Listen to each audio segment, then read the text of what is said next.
Hello my dear class 8 students, hope you all are well. Today we will going to discuss about the chapter 9. This is a case study of an earthquake. Is the Nepal earthquake that was occurred in 2015, 25th April. I am Ishita Raj and I am going to teach you about this chapter. In the previous class we have covered one of the case studies of disaster, that is flood, and in this chapter we will going to discuss about the earthquake. Okay students, let's start this chapter. Okay students, we will discuss about the Nepal earthquake today. What will we learn in this chapter? We will learn the causes of the 2015 Nepal earthquake, what was its different impacts, even with that the rescue and the relief operation that was going on during the Nepal earthquake. Okay, let's start. At first, to know what are the different causes, we have to know the location of the Nepal, where it is located. Nepal is a landlocked country located in the central Himalayan region. It is one of the most seismically active regions of the world. Seismically active regions means the region where the you can say very much vulnerable to the seismic activity or the seismic activity, means the earthquake. So this is located in a geologically active zone. The Himalayas are young fold mountains that were formed due to the collision of the Indo-European plate and the Eurasian plate. So the plate movements are of three types. One, when two plates are coming to each other, like two plates are coming to each other, are called the converging plate margin. Like this is a plate and this is a plate, they are coming to each other and the movement is called as the converging. When two plates are moving apart from each other, like you have these two plates, okay, and they are just moving apart from each other, is called the diverging plate margins, and another one is the neutral. In this case, the Indo-European plate and the Eurasian plate, these two plates were collided to each other, and the heavier Eurasian plate that was mainly subducted beneath the Indo-European plate. Okay, the Himalayas are gradually rising in height, which explains the proneness to this region to the earthquakes. So at first have some look where the Nepal is located and how the plate motions are going on in this position. Okay, so have some look students. This is the plate margins, like you have the Eurasian plate and the Indian plate here, like this is the Eurasian plate and this one is the Indo-Australian, or you can say the Indian plate. This is the line where two plates are collide to each other, and where Nepal is situated, Nepal is located in this area. Okay, this is the area of Nepal. So this is active, seismically very much active, geologically active zone, and Nepal is situated here, where two plates are coming to each other and the heavier Eurasian plate are subducted beneath the Indo-Australian plate. Okay, have some look, and where the Himalayas are situated. Now Nepal experienced a powerful earthquake of magnitude of 7.8 on the morning of 25th April 2015. So you should have to remember when the earthquake was occurred, it was in 25th April in 2015, and what was the magnitude of the earthquake? That was 7.8. In which instrument the magnitude of the earthquake is measured? Is the Richter scale, where the magnitude of the earthquake is measured, and the epicenter was located 74 km northwest of Kathmandu, and the Kathmandu is the capital of the Nepal. Okay, within an hour of the initial shock, two more aftershocks that of the magnitude of 6.6 and 6.7 that was also occurred. What are the aftershocks? In the chapter of disaster and disaster management, safety and disasters, I have already covered. After occurring of a large earthquake, or you can say the high magnitude earthquake, some aftershocks or the small shocks that are also occurred after that is called as the aftershock.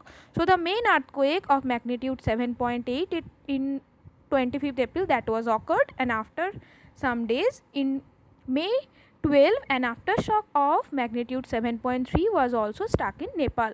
So these are some aftershock after the main earthquake. And have some look, this is the plate, like the continental collision means two of them are continental. One is the Eurasian plate, the heavier Eurasian plate, and another one is the Indo-Australian or the Indian plate.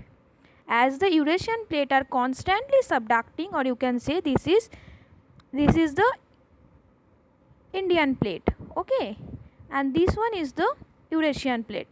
It is constantly subducting or beneath the Indian plate. That is why the Himalayas that are present here is constantly rising, because the Himalayas, the height of the Himalayas are constantly rising. Why? Because beneath the Indian plate constantly the European plate or the Eurasian plate is constantly subducting. This is the picture why the height of the Himalayas are constantly rising.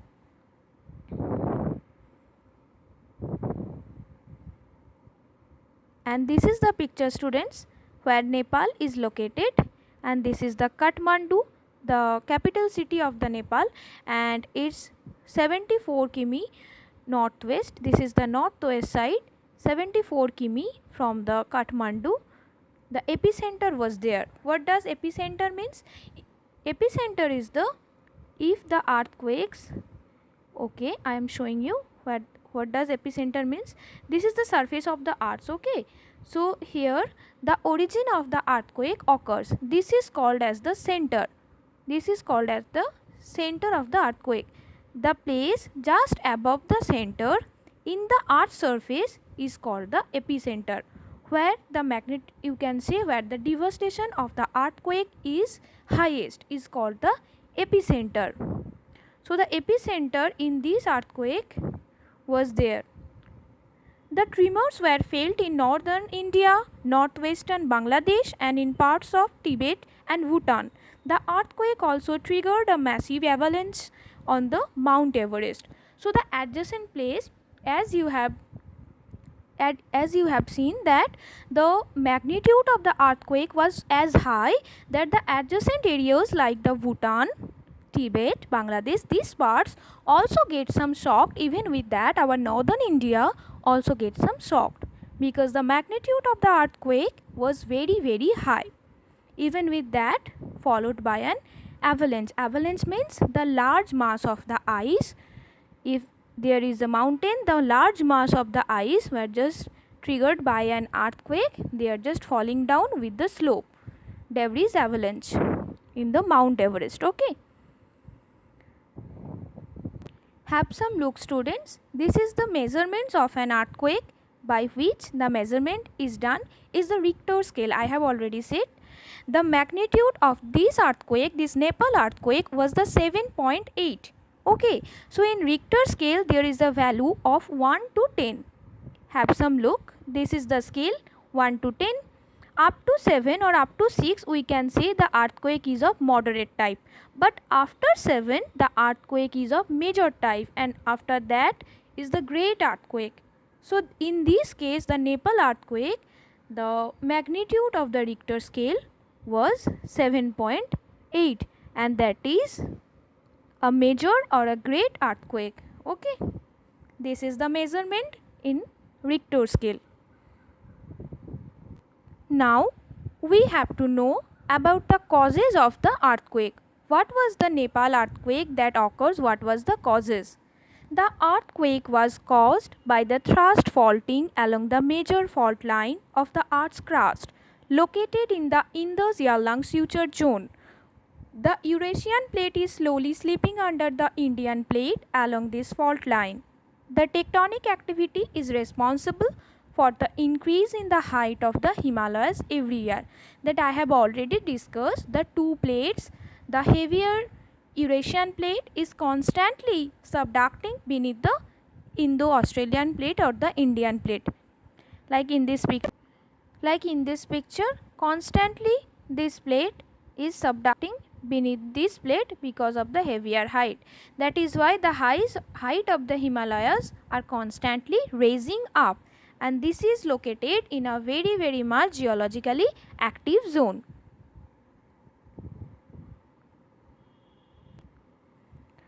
This tectonic activity is responsible. Tectonic means the plate tectonic or the plate movement. Always two plates are coming towards each other and one plate is subducting beneath the other. This movement is called the tectonic activity. Is the main responsible for this kind of height increasing in case of Himalayas. As Himalayas is constantly raising up, there is always seismic activity, or you can say the earthquake is going on, because fault line is there and this is the line of weakness. That is why some energy is released in this form. In the chapter of how earthquake forms, I have already discussed that when the energy is released, when two plates are moved and some fault lines are generated, some energy are released in the form of some waves. These waves are the earthquake waves. The effects of these earthquakes were amplified because the Kathmandu basin is made of soft sedimentary rocks that collapse easily. So always it will always affect, and student, you will have to remember that the basin, or you can say the Kathmandu basin, is mainly formed of the sedimentary rocks, and always sedimentary rocks are very soft rocks. That is why they can be collapsed very easily. And the metamorphic rock, or you can say the igneous rock, that are very hard, that can't be collapsed so much easily as like the sedimentary rocks. So these are the causes of the Nepal earthquake. Now we will discuss about the impacts of the earthquake. What were the impacts? The number of casualties was reported to be around more than 8,000.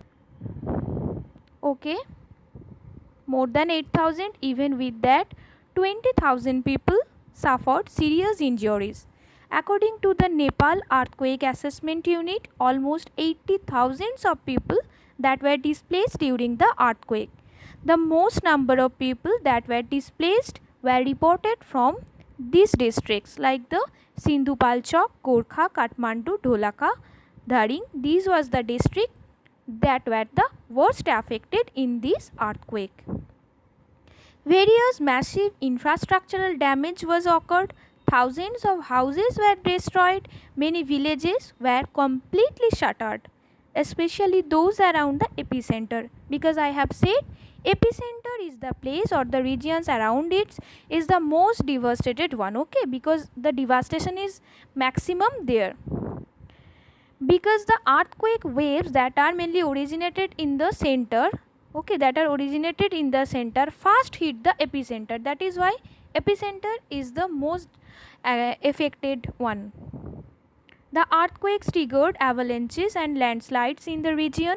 The worst hit was the Langtang Valley, where a 3-kilometer wide avalanche that wiped out the entire village of the Langtang and the Ghoratabela.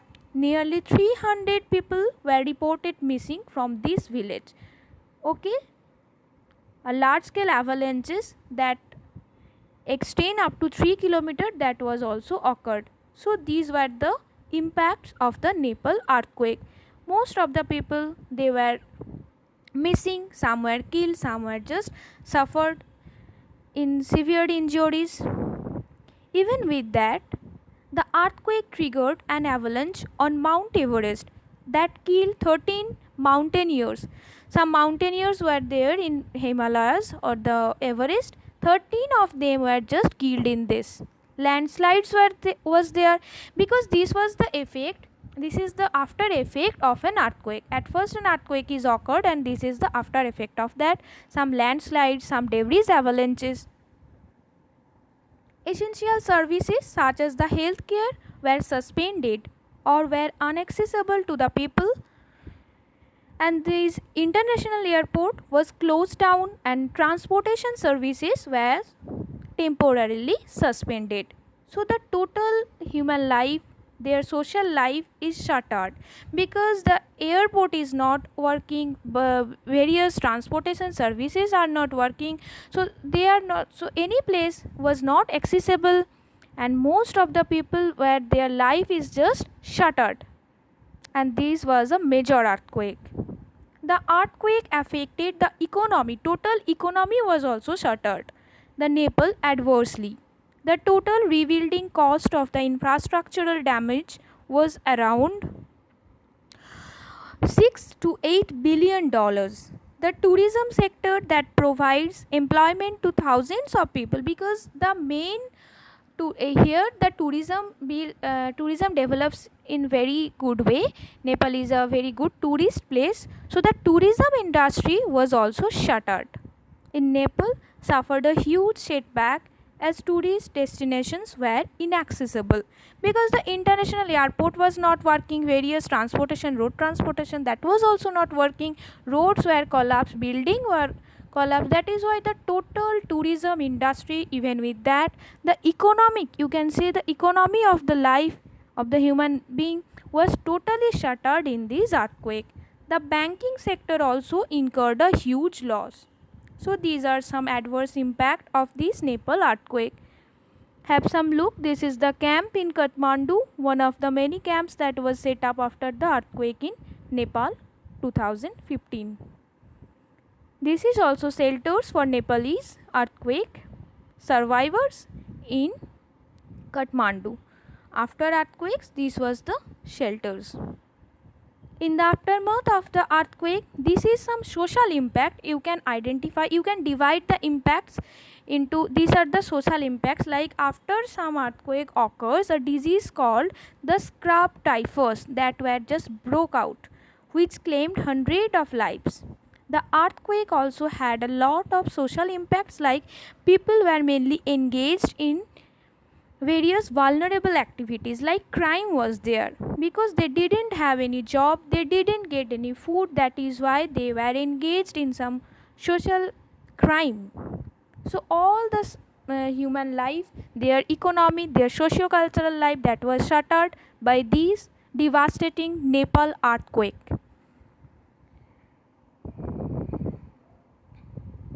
Still we have some faith in our, like there was also some reconstruction of this, some rescue and relief operation was also there. The United Nations Educational, Scientific and Cultural Organization, you can say the UNESCO, and the Ministry of Culture of Nepal worked together to build and strengthen the damaged monuments. So the various monuments, as this is a, you can say the tourist spot, various monuments that were totally damaged, UNESCO has put their hand with the Ministry of Culture of Nepal to work together and build and strengthen the damaged monuments further. Okay, even with that, the major rescue operation was carried out by the Nepalese army, because the army was very much active there. So the major work that the rescue operation was working out with the Nepalese army under Operation Sankat Mochan. So you have to remember student, under Operation Sankat Mochan. Sankat Mochan means the problem survivors. Okay, survive to the problem. So the project, or you can say the name as the Operation Sankat Mochan. Okay, so this is the name, and the major rescue operation that was going under the Nepalese army. It was carried out with the support of the Red Cross. So Red Cross was also there to support their activities. Okay, Red Cross is also there. The Indian Army and the United States Marine Corps also carried out relief and rescue operations. The earthquake victims also received relief from many international organizations such as the Mercy Corps, World Health Organization like the WHO, and the BBC Media Action. So in this way, the rescue and the relief operation was carried out. Now the relief, rehabilitation and the reconstruction measures, how it was going. The government of Nepal constructed temporary safe shelters in 16 different parts of Nepal. So in many of the places some shelters were built.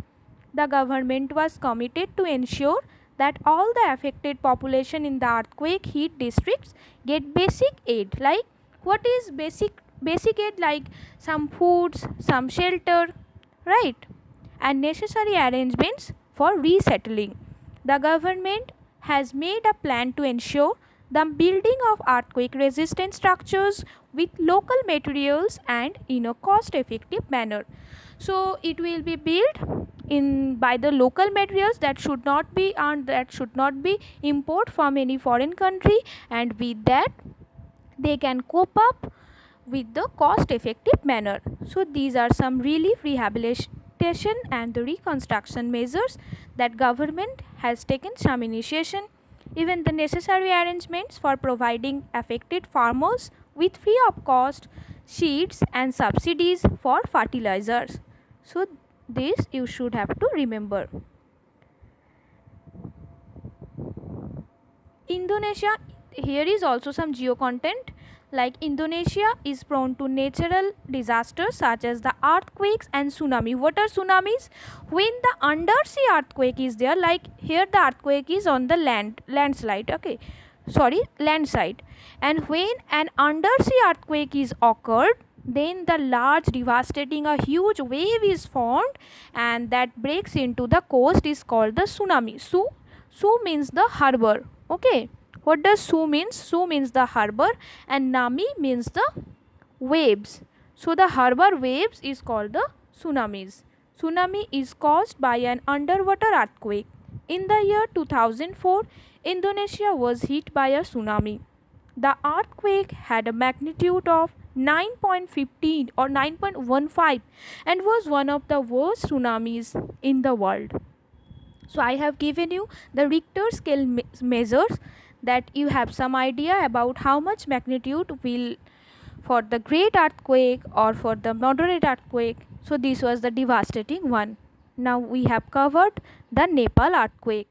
In a nutshell, what we have covered: earthquake is a geological hazard, so mainly formed due to the collision of the plate. Some fault plane is there, that is why some energy is released, that is why the earthquake is occurred. Nepal is an earthquake prone area because this is situated in a geologically very much active zone, so this is an earthquake prone area. Himalayas are the Yongfold mountains which were formed due to the collision of the Indian plate and the Eurasian plate. From the picture I have already shown, you have some idea how these two plates were collided to each other and the heavier Eurasian plates were just subducted beneath the Indian plate, and that is why constantly the height of the Himalayas is raising. This is in a nutshell. We have already covered the Nepal earthquake. Today we will end this session and we will cover another chapter in the next day. Thank you, student.